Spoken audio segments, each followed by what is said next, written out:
The Pittsburgh Steelers wake up here on Sunday morning in a not so unfamiliar position for a Mike Tomlin led team. The Steelers now, yes, they're mathematically in it, but they really hurt their chances yesterday, losing to the Indianapolis Colts to make the playoffs. Welcome back to Mike Drop Sports, everybody. I'm Jason. Let's talk a little bit about the state of this team. Now that we have had a little bit of time to digest that loss and really just think of what happened, and the Pittsburgh Steelers have totally dismantled themselves completely.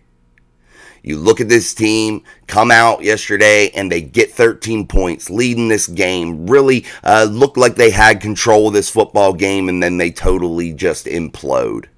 Mitchell Trubisky, 2 interceptions. The first one we could probably forgive him for. That was trying to make a play, putting it downfield, giving Pickens a chance. And hey, sometimes you lose those battles. That second one, when you're laying out on your back foot, poor mechanics, and you float a ball over someone's head, that's almost inexcusable. That's just poor execution.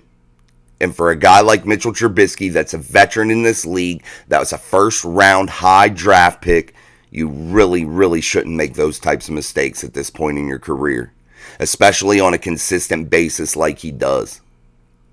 Is Mason Rudolph going to start next week? Is he the answer at quarterback? Absolutely not. He's a third-string quarterback for a reason, guys.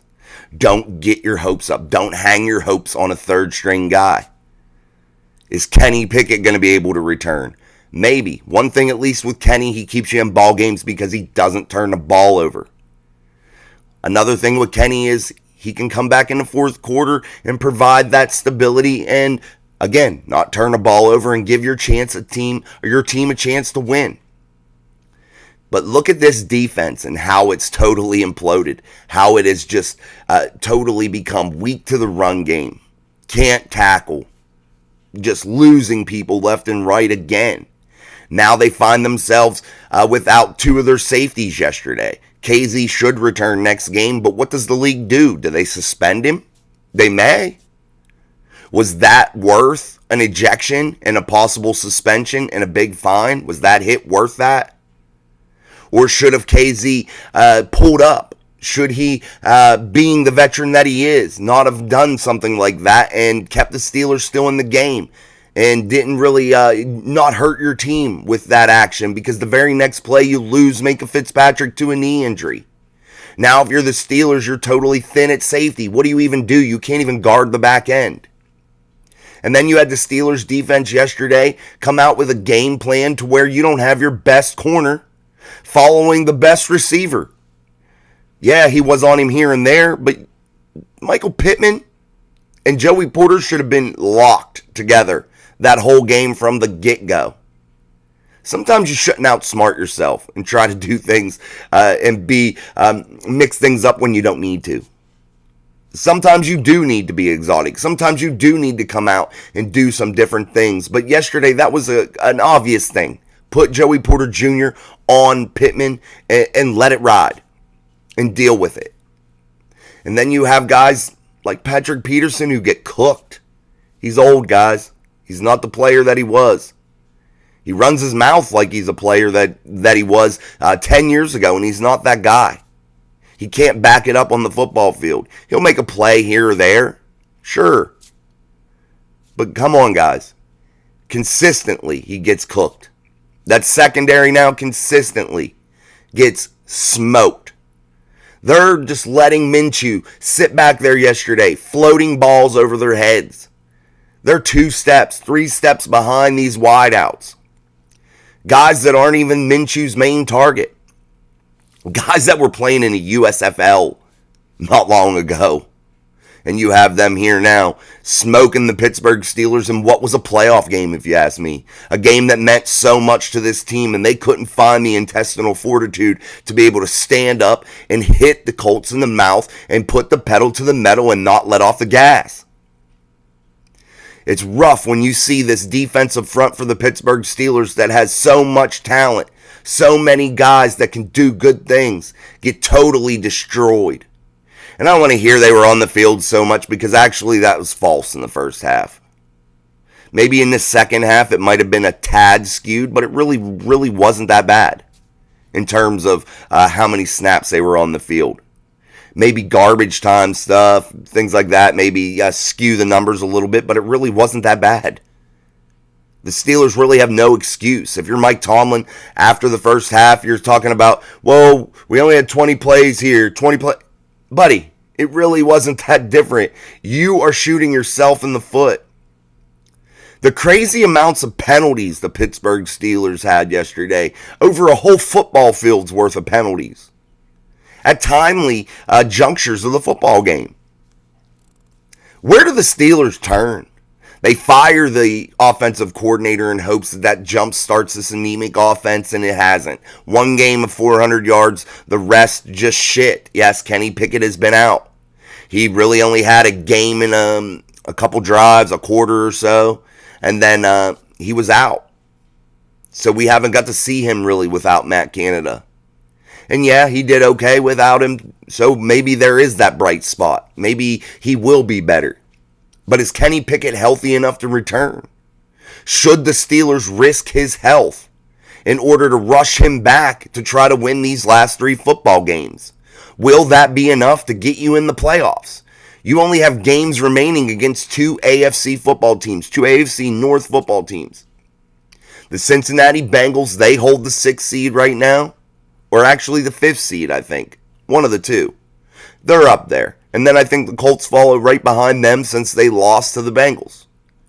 So if you're the Steelers and you beat the Bengals and you get to 8-7, now the Bengals are what? 8-7, I think, because they're 8-6. Do you all of a sudden have a big amount of wind in your sails? Does that get you that springboard to get to the playoffs? And then you go into Seattle and try to win that football game in a tough environment. And then do the Baltimore Ravens just lay down and let you beat them because they have nothing to play for? Does it matter? Will the Baltimore Ravens be vying for that first seed in the playoffs? Will they come out and try to smoke the Steelers? Because they should be able to beat the Steelers, especially with the state of this team right now. Is it even possible for this team to win 3 games in a row? Guys, I hate to break it to you, but I think this team might be done.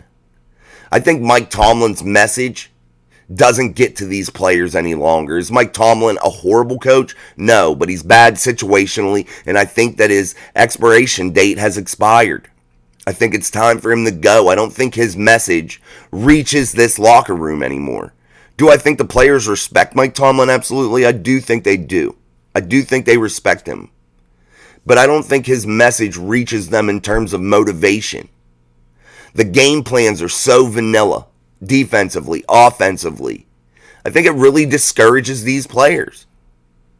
And yes, you have a lot of outbursts from guys like Deontay Johnson, George Pickens, players like that. But honestly, guys, is some of this even, it's probably justified a little bit. I think they should maintain their professional nature and not allow things to get to them and outburst in the media. I don't think that they should do that. But some of this is justified. You have an offense that really is tailored to do one thing, and that's hand the ball to Najee Harris on 1st and 2nd down and then try to force the ball somewhere on 3rd down in a very vanilla way. Najee left, Najee right, up the middle. That's what you're running on 1st and 2nd down, guys. It's almost every time. And if you're Mike Tomlin, how do you continually will Najee Harris out there, knowing that the better back is on the bench and your versatility is lacking? You're putting a back out there that can't do everything that the back on the bench does. Why, if you're Mike Tomlin, do you do that?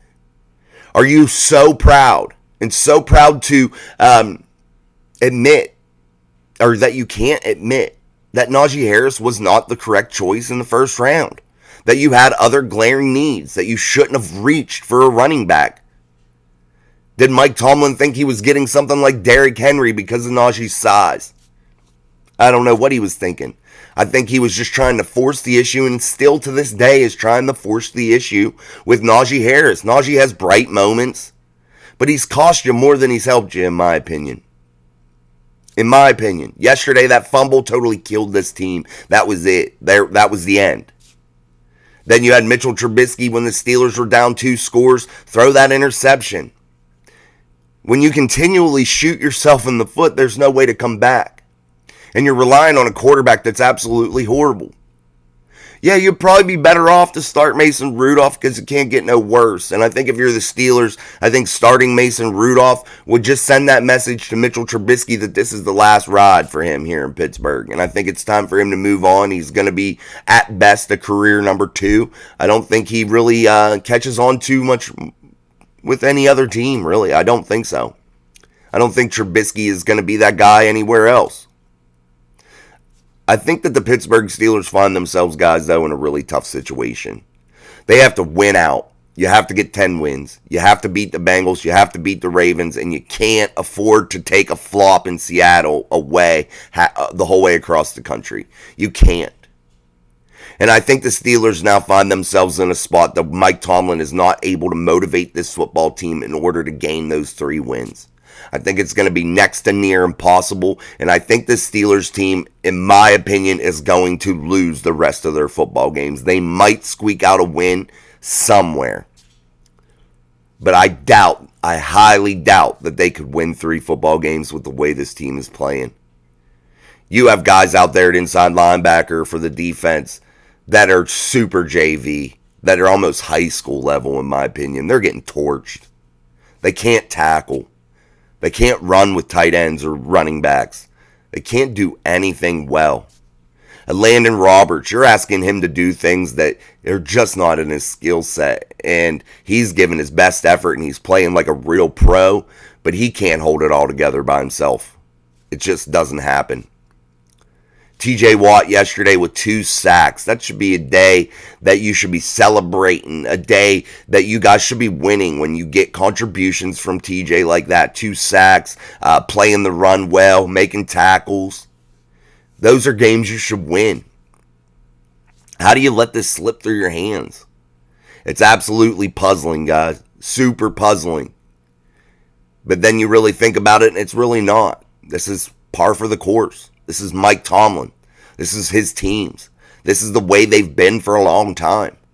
They've had a year or 2 here where they've gotten some higher totals in the win column here in the regular season.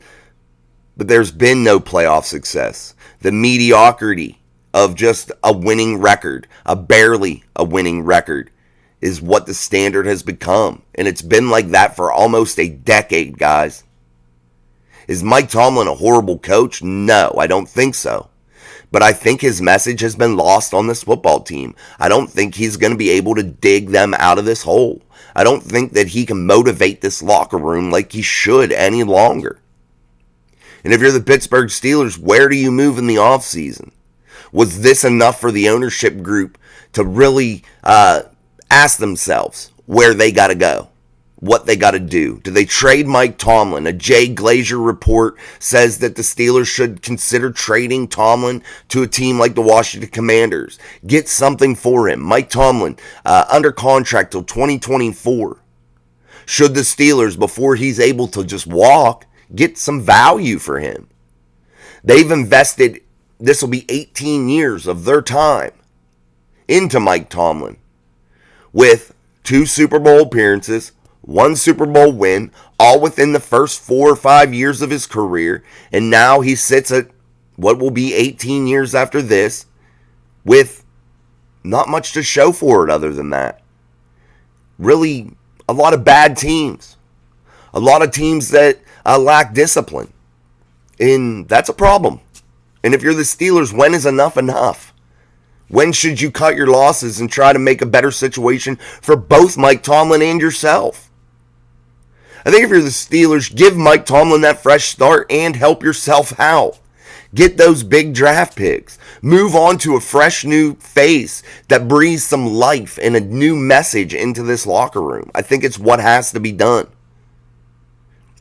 This is puzzling, guys. I keep saying that. I keep using that word puzzling.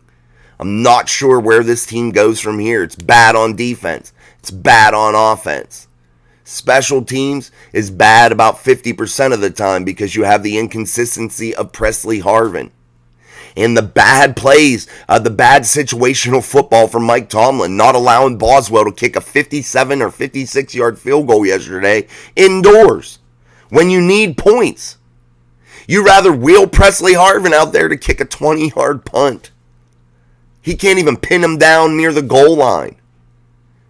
Why does Presley Harvin even still have a job with the Pittsburgh Steelers? Anybody could go in there and do what he's doing. I'm old and I could go in there and punt the ball 20 damn yards if you want to pay me that kind of money. I'll go in and do it. 20 yards? I'm sure we all could do that. Who can't? It's horrible. It's unacceptable. And how do you keep allowing it to contaminate your special teams room? How do you continually be bad situationally if you're Mike Tomlin and limit the chances for Chris Boswell? He was coming out there. He's ready to try to hammer that. Would he have made it? I think it's a toss-up. I think it'll be a 50-50 shot. But I like his chances. I think Chris Boswell and Torres can hammer the ball. When you need points, you got to do what you got to do. Especially when you know you have an offense that can't put points on the board. Especially when they had a lot of opportunity and came away with just 13 points, and then that's it for the game. But guys, I think the Steelers are totally done. I think they're washed. I think they're done. I think they're uninspired, undisciplined. I don't think there's anybody on this team that's going to be able to lead them into what it will take to be able to reel off 3 wins and go on a playoff run. I think it's done. This team had the perfect opportunity in front of it when it sat 7-5 or 7-6, whatever, those time frames. When it wasn't so bad, when they weren't 7-7, they had the opportunities and they squandered all of them. They squandered every one of them. They fell in the big moments. And Mike Tomlin always talks about, hey, we rise to the occasion. The stage is never too big for us. Well, it's proven to be very, very big for you. And you're not able to execute. And you're not able to do the things that you need to do. And if you're the Steelers, guys, I really don't even care about the numbers anymore or breaking down the X's and O's, at least in this episode today. Because this is a totally uninspired football team. And football's a sport you have to have some inspiration. You have to have some energy, some fire. And this team doesn't have it. And until that changes, until a new message is able to be brought into that locker room, you're going to continually get more of the same. Are the Pittsburgh Steelers going to hold on to Mike Tomlin? I think you'll know real quick once this season ends. Because the Pittsburgh Steelers are going to have to figure it out real fast and in a hurry because they have a lot of holes. Quarterback could be the hole. It seems like they need to at least go out and get some competition to force Kenny Pickett into being better. Somebody that could actually take his job, not a Mitchell Trubisky or a Mason Rudolph. A guy that could really take his job. The inside linebacker room. Are those guys going to be healthy enough to return, and are the Steelers going to be able to retain everybody there? What about the secondary with Patrick Peterson, who's old and can't play? Where do you turn? Does Corey Trice come back from injury and play lights out next season? You have a lot of holes, guys. A lot of holes. What are you going to do with Najee Harris? Are you just going to ride with Jaylen Warren and draft somebody? I think the Steelers need to move on from Harris. But we can continually go down and look at more holes. The offensive line, Mason Cole, bad. Should the Pittsburgh Steelers invest their first-round selection in a big-time center and bring back that tradition to the Steelers' offensive line of great centers? What do? Do you let Dan Moore move on somewhere and move Broderick into his natural left tackle position and try to find some more help on the offensive line? I think you need to. There's a lot of problems, guys. A high-paid defense, an offense that sucks, a coach that's really lost his mojo and needs a new place, a change of scenery. And I think this Steelers team now finds itself in a situation to where it's almost the time to where they're going to totally collapse. In a Steelers team that hasn't had a complete rebuild in a long time, several decades, a real complete rebuild, I think you're about to see that in Pittsburgh. I don't think things will be able to change. And I think if you're a Pittsburgh Steelers fan, I think you need to start maybe looking more forward into the draft, into the things like that. And I don't like to bypass games, and I'm going to continue to report on these games and the situation that this team is until the bitter end. But I think if you're a fan, I think you need to maybe look a little bit more forward. And I think you need to realize that this team isn't built to do the things that we're hoping it can. And we're seeing a slide now that usually happens in the beginning of the season. The only difference is it's at the end now. It's a no different thing. It's no different for a Mike Tomlin team. There's one point of the season to where they slide, and this is it. We saw him have an 11-0 football team finish horrible. Get one more win out of their last 6 games. Just sad. It's a Mike Tomlin theme. And if you're Art Rooney, it's time to lay the hammer down and get rid of a guy that you think should be there forever. All right, guys. Let's just wrap this up. We're going to flush this loss and not really talk about it much more after this. So we'll move on to Monday's show. We'll start talking about the next opponent, the Cincinnati Bengals. We'll see if this team can start to get on a roll. If this skid will finally end next week back at Acrisure Stadium, or if the Steelers get handed another heartfelt loss. That's about the only way to put it. A loss that just sucks, man, if you're a fan of this team. It just keeps falling apart, and the world is falling down around us, man. And this isn't unfamiliar territory. We should all be used to it. I keep saying that. I just got to remind everybody. Everybody thinks the Steelers are some just premier franchise, and right now they're not. They are history-wise, but right now they are not one of those elite franchises. They are not one of those top franchises. So until next time, guys, this is Mike Drop Sports. I'm Jason. If you haven't subscribed, subscribe, like the videos, and share. And until next time, peace.